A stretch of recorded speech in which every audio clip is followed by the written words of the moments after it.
2006, mga national, regional, pulihim.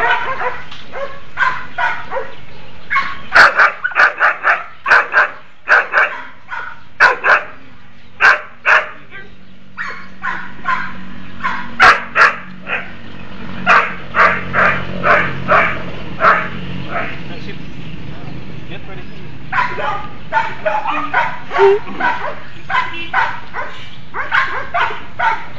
Kaya pag nag-train ka, kasi pag-training ka dapat kumbaga lahat ng makapagpapa-enjoy sa ng-aso, ikaw yung lahat ng makapagbibigay sa kanya ng enjoyment dapat nasa sa'yo. Kaya meron minsan pagkain, meron paglaruan, meron hotdog. Eh kasi training yun siya. Para pagdating sa competition, ganun pa rin ang naka-mind siya.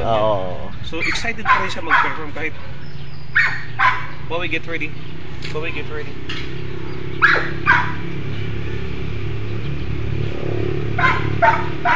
Behave lang din, no?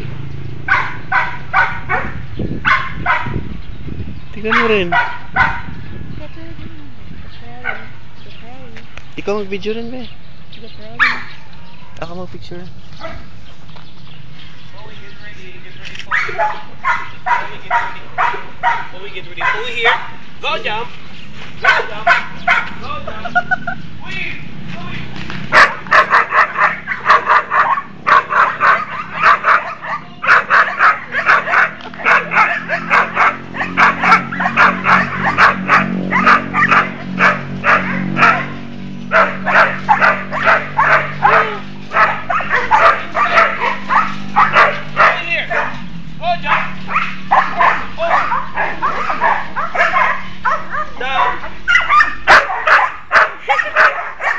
Ang cute. 5 seconds yan, nakadaw na sila.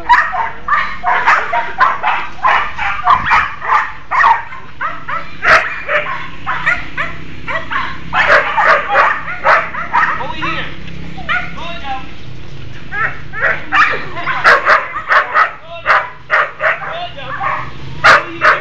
Over. Down. So, i-reward niya ngayon. Siya. Pero sa competition, walang ganito. No? Walang ganito. Walang reward. Ngayon, sa training, dapat every workout there is a reward. Nawawala lang yun siya during the competition. Out.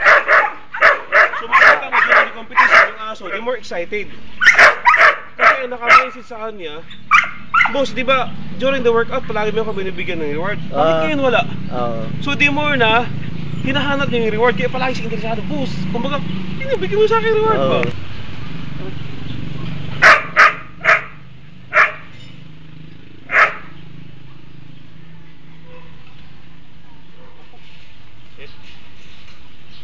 Chris, paki ano yun ang pupo dito?